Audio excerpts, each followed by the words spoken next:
अपनी मेज पर ऊब चुका राजू।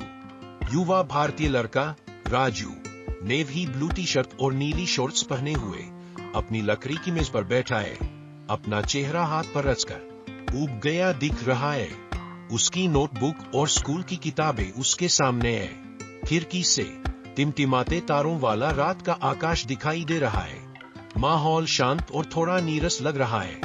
और फिर वो देखता है कि आसमान से चमकती हुई सुनहरी पेंसिल आकाश से राजू की लकड़ी की मेज पर गिरती है। राजू हैरानी और आश्चर्य से इसे देखता है।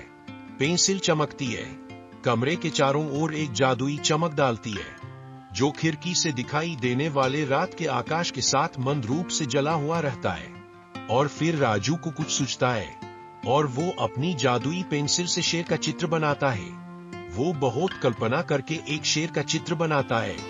राजू चमकती सुनहरी पेंसिल को पकड़ता है और उत्साह से अपनी नोटबुक में एक शेर बनाता है। अचानक एक यथार्थवादी शेर पृष्ठों से बाहर छलांग लगाता है, खुशी से दहाड़ता है। नोटबुक फरफराती है जैसे कि ऊर्जा से भरी हो और एक कोमल सुनहरी रोशनी परिवर्तन को घेरे हुए है। और वो शेर राजू की मेज पर खेलता है। फिर राजू देखता है कि कमरा जंगल में बदल जाता है। राजू अभी भी अपनी नेवी ब्लू टी शर्ट और नीली शॉर्ट्स में चारों ओर देखता है, क्योंकि उसका रूम घने हरे जंगल में बदल जाता है। दीवारों के साथ बेलें उगती है और ऊंचे पेड़ उभरते हैं जिनमें आसमान में पक्षी उड़ रहे हैं। शेर उसके बगल में खड़ा है, चंचल और खुश दिख रहा है। और फिर देखता है कि राजू एक रंगीन उड़न गलीचे पर पैरों को मोड़कर बैठा है, एक हरे भरे जंगल के ऊपर से उड़ान भर रहा है।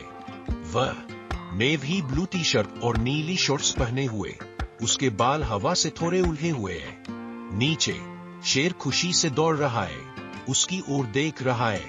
आकाश चमकीला नीला है जिसमें फूले हुए सफेद बादल है, जो एक जादुई मजेदार दृश्य बनाते हैं। फिर वो एक जगह रुक कर खूब खेलते हैं, जिसमें उनका साथ देने जंगल के और जानवर भी साथ देते हैं। और खेलते खेलते राजू का नजर एक हाथी पर जाता है, जो एक बड़े गड्ढे में फांसी होती है। फिर राजू उसे रस्सी से बांध देता है कि घने जंगल में राजू एक युवा लड़का, जो एक गड्ढे में फंसे दुखी हाथी को बचाने के लिए रस्सी खींच रहा है। हाथी आशावादी आंखों से अपनी सूंड बयाता है। पैरों के बीच से धूप छनती है जिससे प्रकाश पड़ता है।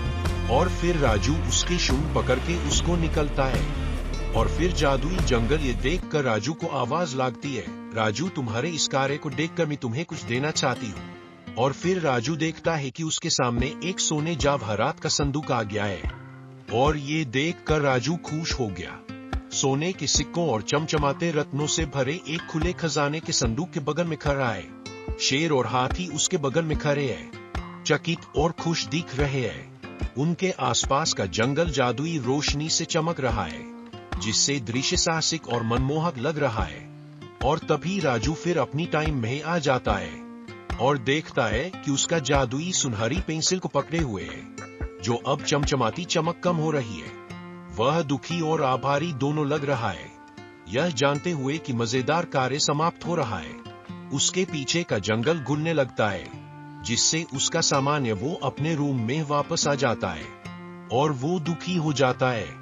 और तभी वो सोचता है कि ये सब तो मेरा कल्पना था जो इन्हीं पुस्तकों से आई थी। ये सोचते ही वो अपना पूरा होमवर्क पूरा करने लगा।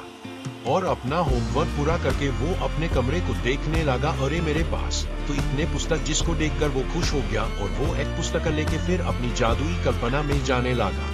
तो इसे हमें क्या मालूम चला कि सोचने की ताकत असली जादू होता है, और वो हमें मिलता है पुस्तकों से।